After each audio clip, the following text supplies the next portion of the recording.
Welcome to the Cosmic Revolution, a micro podcast for global change agents and leaders. I'm your host, Karen Curry Parker. My husband is an architect. He's 71 years old and still likes to design spaces by hand. His office has several large drawing boards covered with paper that he uses. You can find him most nights hunched over a board, mechanical pencil in hand, drawing and designing. He has big, negative feelings about computer software programs that do the designing and drawing for you. Part of why architectural computer programs frustrate him so much is that he feels like they disconnect you from what you're doing. The ease of moving design elements and pushing buttons takes you out of the core essence of the design process and the physical experience of using a pencil to access more than just binary options. Computer designing disconnects you from the impact of your creativity and your actions. Computer design makes it easy to stop responding to the needs of your clients. I feel the same way about journaling with a pen versus writing on a computer. If you look up the word architect on the internet, you'll find that the term now applies more to the digital world than to the deliberate and conscious design of spaces in the material world. To architect is a term now more commonly associated with software design than building physical places. The internet uses words like site, space, and place, as if there is a physical reality to software design when there is not. The gap created between physical and virtual realms is the difference in the way in which we treat each other. No reasonable and good human would communicate with another human the way trolls treat each other online, or with the ease in which we can text and email each other terrible things without much thought. Physical reality grows from virtual reality. When we speak to each other in the physical world the way we speak to each other in the virtual world, we've crossed into a different reality where internet troll behavior sometimes becomes acceptable in the physical world. It's easy to think that the virtual world represents the physical reality, and certainly in the past few years, as the stress of this transition we're in has held us all firmly in its claws, it seems that our outer world is a representation of the careless use of the influence of the virtual world.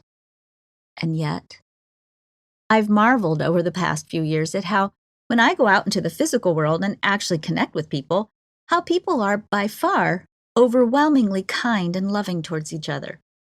We recently purchased a house in a small farming town in Wisconsin. It's an unusual town, a mix of hippies, co-housing communities, food activists, organic farmers, and climate refugees from California who coexist with traditional dairy farmers and the Amish. We bought a house here because it's an incredible place that truly embodies the energy of community. Even though I've met a lot of people who are nothing like me at all, I've been met with nothing but kindness, loving curiosity, and a desire to be good neighbors. My point is this. A small percentage of the people in the world is affecting a large portion of what we are experiencing and our consequent perception of reality. If we look at the world through the lens of math, 80% of the resources of the world are controlled by 20% of the people. 20% of your efforts in life net 80% of the results.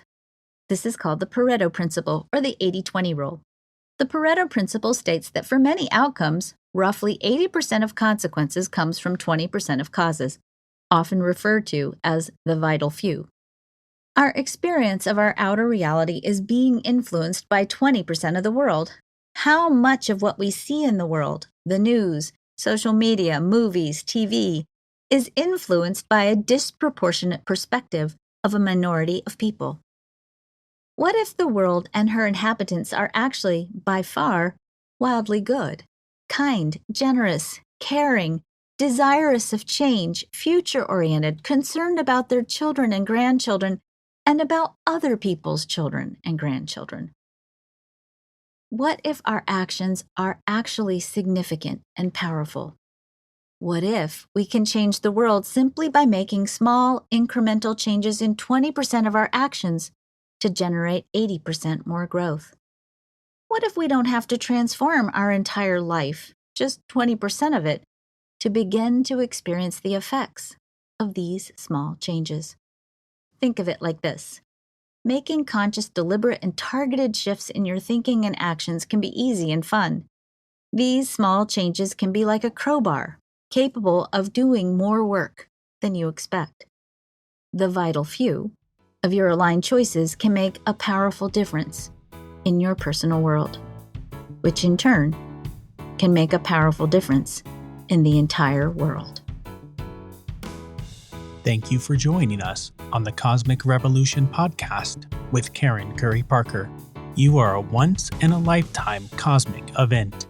To find out more about how you can continue your journey as a cosmic revolutionary and transform the world with Karen Curry Parker, head to quantumalignmentsystem.com. Make sure you follow us on your favorite podcasting platform so you don't miss a single episode of Cosmic Revolution. We'll see you next time for some more bite-sized thoughts with Karen. How will you revolutionize your world today?